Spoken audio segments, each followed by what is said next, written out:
E o importante, eu acho que a gente precisa lembrar é que esses líderes, eles estão de passagem na empresa. E aí, até que ponto as empresas estão se preocupando com a sucessão dessas pessoas? Os gestores mais antigos vêm de uma geração em que você falava em tempo na mesma função, às vezes 5, 10, 15 anos. E eles poderem fazer a mesma coisa por tanto tempo era o que dava para eles a sensação de ser útil. Hoje, a nova geração e a velocidade da informação não permite mais que alguém fique tanto tempo fazendo a mesma coisa. Tá? Então, entender isso é fundamental. Por quê? Se as gerações antigas ainda tiverem, né, ou se os gestores mais antigos de casa ainda se mantiverem nesse modelo de não perder o emprego, de ser tão obcecados por aquela função, automaticamente se aposenta, não tem como ficar mais. As gerações novas entram muito fracas. E o principal, qual é a função de um chefe e de um líder? Essa é a grande sacada. Não tem mais como uma pessoa fazer a mudança inteira em vários setores. Você precisa ter várias pessoas com várias visões diferentes para que aí sim a mudança aconteça e seja validada ao mesmo tempo que ela acontece. Perfeito. Essa questão que tu estás trazendo, Lúcio, é justamente para mim o cerne da questão. Assim, parafraseando o Simon Sinek, ele diz, né, que colaboradores são pessoas, clientes são pessoas, fornecedores são pessoas. Se você não entende de pessoas, você não entende de gestão. E é isso que as lideranças precisam entender. Obviamente que elas precisam ter o conhecimento técnico, ter o conhecimento dos processos, mas entender de gente, para quem é líder, é fundamental. É fundamental. É isso que faz a grande diferença. Né? Isso me lembra de um negócio bem bacana. Até um exemplo para ficar mais fácil de entender. Quando você fala em sucessão familiar em propriedades rurais, a maioria dos casos, os pais botam os filhos para trabalhar, literalmente. Né? Vão trabalhar no pesado, no sol, na enxada e tudo mais. Legal. E eles, mas meu filho tem que aprender isso aqui para ser meu sucessor. Ok. A sucessão está sendo feita do quê? Do trabalho ou do negócio? Por que é importante a gente levantar isso? Porque quando a gente fala do trabalho de pegar na enxada, ele é um trabalho operacional.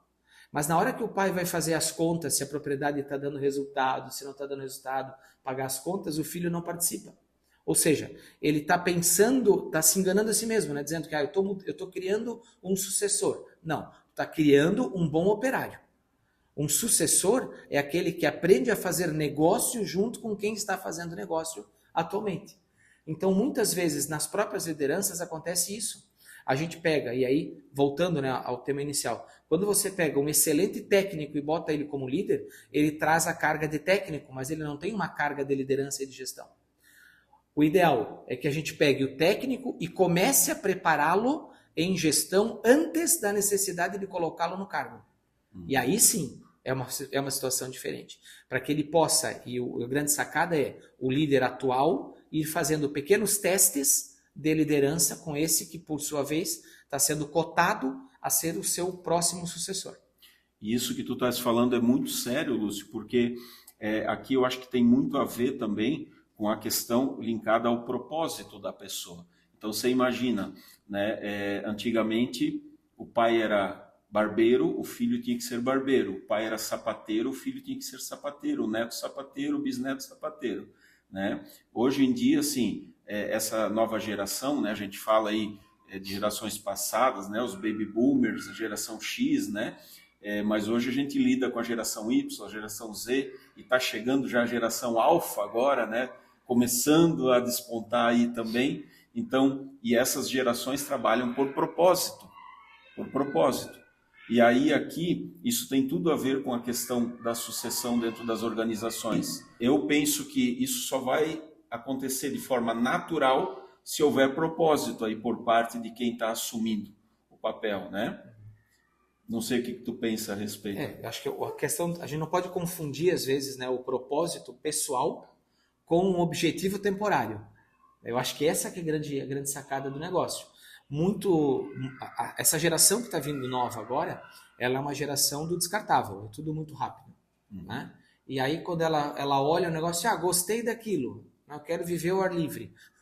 Né? Ele acha que o propósito dele é viver ao ar livre, mas e o que vai sustentar, o que vai fazer acontecer? Agora, quando eu entendo que eu tenho aquilo como um objetivo, e eu vou entender que no meu objetivo eu estou falando, né, de um propósito que envolve liberdade junto ao meu objetivo, eu vou construir situações que eu possa ter aquele sentimento de liberdade, que não necessariamente é trabalhar ao ar livre. Sim. Mas eu fazer com que o ambiente onde eu trabalhe tenha condições de sobrevivência, ou até mais, né, de vivência, não só de sobrevivência, né, mas de vivência, em que eu possa compartilhar com as pessoas a experiência gratificante que eu tive em algum momento, ou que foi significativa para mim. Tem uma frase que eu gosto muito, que é assim, né, crianças fazem o que querem, adultos fazem o que precisa ser feito, para que um dia possam fazer o que querem fazer. Né? É óbvio que por um período da vida da gente, muitas vezes a gente tem o nosso propósito ali e a gente está um pouco desalinhado a ele, mas o que faz verdadeiramente você ser próspero, ter felicidade, é você estar alinhado ao teu propósito. E isso profissionalmente inclusive, né? Porque somos um ser só. Né? Então, assim, recentemente eu li um livro do Jacob Petri, onde ele fala sobre a teoria da tripla convergência, onde ele coloca a situação, aquilo que você tem talento, aquilo que você tem paixão e aquilo que pode te remunerar. Se você conseguir encontrar a convergência desses três fatores, talento, paixão e renda, é o lugar perfeito onde você tem que estar. Teoricamente, a gente diz que você não precisa trabalhar. Né? Exatamente. Você tem prazer naquilo que você faz. E essa é a grande sacada. Antigamente, as gerações, talvez os nossos pais, nossos avós, eles viam no trabalho uma necessidade extrema de sobrevivência. Porque não tinham os recursos que nós temos hoje. Sim. Né? Hoje, se a gente olhar para o trabalho só como sobrevivência, o próprio nível econômico e social, né, o socioeconômico onde nós vivemos, ele coloca a gente em uma forma de termos acesso a muitas coisas. Então, essa sobrevivência, ela não está mais baseada na base da pirâmide de Maslow, que é o fisiológico, né? Ela está baseada já numa condição intelectual, espiritual e de plenitude muito maior do que era antigamente. Essa geração hoje, esses dias um aluno me perguntou como que eu faço para convencer ele da necessidade de ser feito determinada situação. E aí eu falei para ele, se ele for da geração Z, muito provavelmente, se você não disser para ele o porquê ele tem que fazer aquilo, tá, ele não vai fazer, você não vai convencer ele. É diferente talvez dos nossos pais, dos nossos avós, onde o chefe dizia, faz isso aqui, e ele simplesmente pegava e fazia por uma questão hierárquica. Hoje não é mais assim. O líder ele precisa desenvolver essa empatia, ter essa percepção, entender quem que é o liderado dele, para que ele, e se for da geração Z, para que ele possa dar o comando de forma correta. E para a geração Z, a forma correta é dizer o porquê.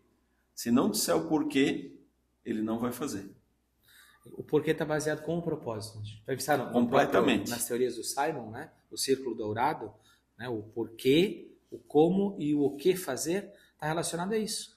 Mas se você olha para o miolo do círculo dourado, ele está baseado num porquê. Por que eu vou fazer? Qual é o propósito? Aonde que isso aqui vai me levar? E aí, em segunda instância, tu vai olhar para o como. Né? Que tipo de subsídios eu tenho que fazer para chegar onde eu quero? Né? E por fim, o quê? E às vezes, de novo, a gente confunde o propósito, que seria o porquê fazer, com o quê, que é um objetivo temporário. Eu quero aquilo. Ponto. Eu brinco com os meus alunos, eu já prestei consultoria para empresas que eu brincava assim, segunda-feira o chefe mandava pegar as caixas daqui e colocar aqui. Na terça, pegar daqui, colocar para cá, na quarta para cá, na quinta para lá, e na sexta ela voltava a ficar no lugar onde ela estava segunda-feira. Então era simplesmente o quê eles estavam fazendo. E aí me perguntavam lá, por que as pessoas aqui são tão desmotivadas em trabalhar na nossa empresa? preciso falar alguma coisa, né? Simplesmente porque não havia sentido naquele movimento, né? Não tinha um porquê, não tinha um propósito. E é nessa proposta que acho que a gente vem trabalhando com a consultoria, que é onde trabalha a liderança, onde você prepara os líderes, e aí o Lúcio vem com a arquitetura de gestão, onde vai trabalhando a estrutura da empresa e colocando as pessoas no seu lugar corretamente, né? E aí é onde eu consigo também, entro com a parte do porquê executar as determinadas tarefas, porque, na verdade, pensando ali no operacional, é lá que já começa essa questão de executar as tarefas, o porquê eu tenho que fazer determinada tarefa. E aí, partindo dali, a gente vai entrando para a capacitação dos líderes, trazendo essas pessoas para as posições corretas. Então, trabalhando isso junto dentro das empresas, as pessoas podem ver aonde a empresa dela pode chegar, o patamar que ela pode atingir, né? Muitos pensam sempre falam, né, que a consultoria ela é um gasto, né? E elas não conseguem entender que é um investimento em pessoas e um investimento no próprio negócio. Então, eu acho que a gente consegue deixar isso muito claro, trazendo essa conversa, porque elas vão entendendo a importância do trabalho que a gente executa dentro das empresas, né? Cada vez mais as pessoas precisam ter essa direção, elas precisam ter essa orientação de pessoas que já passaram pela essa situação, já estiveram no lugar delas e que podem sim contribuir cada vez mais com o crescimento da empresa. O que eu tenho percebido no mercado, que é muito comum na nossa região, são pessoas que são tirados de cargos técnicos e colocados em cargos de liderança, né? Para que elas exerçam a liderança dentro daquele grupo de pessoas que antes elas eram técnicas. Então, ela já tem todas as hard skills desenvolvidas. Aliás, ela já vem do mercado com essas hard skills desenvolvidas. Formação técnica, todo o conhecimento que se precisa ter para atuar naquela função. No entanto, não se desenvolveu boa parte das hard skills, que seria comunicação, por exemplo, feedback, gestão do tempo, oratória e tantas outras soft skills que são importantes para a função. Ou seja, é necessário se ensinar as pessoas a gerir pessoas e não simplesmente gerir tecnicamente algo.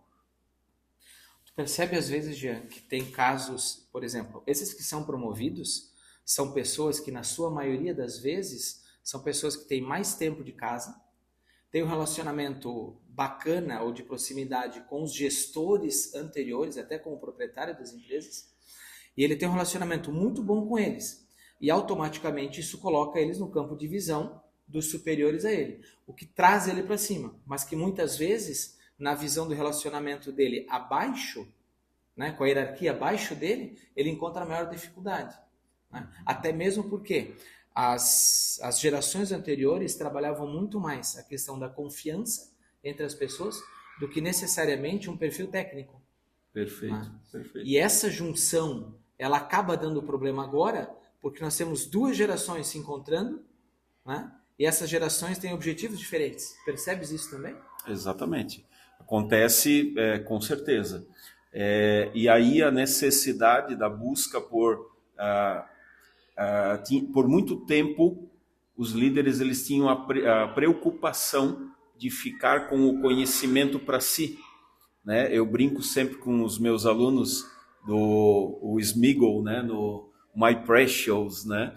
Então de não dividir o conhecimento com os outros. Daí a importância de se ter essa cultura de transmitir o conhecimento, de compartilhar o conhecimento, até para que o conhecimento se desenvolva a mais. E isso acaba formando a cultura da empresa. Até mesmo porque eles não percebem a diferença entre conhecimento e informação. Né? Porque a informação você busca no Google. Fácil. Exatamente. Né? Agora, o conhecimento é você conseguir dar aplicabilidade à informação. Né? Você tem uma geração que tem acesso vasto à informação, mas na hora de colocar essa informação em prática, que é fazer a gestão das pessoas e dos processos, elas não conseguem encontrar o link. E aí se tornam analfabetos funcionais na gíria de gestão que nós temos hoje. Inclusive esse, para mim, é o conceito de competência. É você pegar o conhecimento, toda a informação e o conhecimento que você tem e colocar ele em prática. Fazer algo com esse teu conhecimento. Porque o conhecimento em si, ele é só conhecimento. Agora, se você pegar o conhecimento e transformar ele em alguma coisa, ter esse movimento de ação, que é o que caracteriza o bom líder, né? O movimento da ação, né? E aí está uma grande dificuldade, os líderes, grande parte dos líderes hoje tem essa dificuldade de tomar ação, de ser proativos, né? E acabam deixando as coisas não conduzindo como deveria conduzir. Eu queria finalizar com vocês aqui. Esses dias eu fui visitar uma empresa que eu fiquei abismado assim da qualidade do maquinário que eles tinham, os equipamentos, escritórios novos, prédio bonito, maravilhoso. E aí eu perguntei para o empresário: quanto você tem investido em gestão no teu negócio? E a resposta dele foi: nada. Então, muitas vezes a empresa ela tem essa preocupação, que é importante, que é necessária, de dar boas condições de trabalho para as pessoas que estão lá, com equipamentos bons, com móveis novos, que é extremamente importante isso, não estou tirando a importância, mas elas esquecem de fazer aquilo que é crucial, que vai fazer com que o negócio delas evolua, cresça, vá para outro patamar, que é justamente investir em conhecimento, em aprendizado, em desenvolvimento. E é isso que a gente quer propor, justamente para que as empresas, elas são feitas de pessoas. Então, que a gente pegue essas pessoas e coloque elas em outro patamar de conhecimento, né? Aqui tem uma frase que o Steve Jobs usava que eu acho muito interessante, onde ele coloca assim, porque eu já ouvi isso de empresários: mas eu vou treinar o meu funcionário e ele vai embora. É melhor que ele treine e que ele vá embora do que ele não treine e ele fique. Pensa nisso. Talvez o mais importante para a gente entender quando a gente fala de consultoria é que enquanto você não tem as informações do teu radar, certo? Você não enxerga elas. Muita gente quando olha para a consultoria, olha, mas agora eu vou gastar um dinheiro a mais. Só que entenda que esse gastar ou investir, por que a gente chama de investimento, né? Investir um dinheiro a mais. Porque aquilo que você coloca num primeiro momento a mais, ele automaticamente é compensado por outros índices de custo operacional que você está tendo, está pagando e não percebe. Entendeu? Então, quando a gente fala que a consultoria se paga, ela se paga porque a consultoria identifica vários outros gargalos ou até vários outros furos na caixa d'água, né? Então, você investe uma grana na consultoria e você fecha outros 4, 5 ou 6 furos que estão te dando um custo maior. Então, mesmo pagando a consultoria, ela fica muito mais barata porque tu aumenta a tua margem de lucro, em 99% dos casos.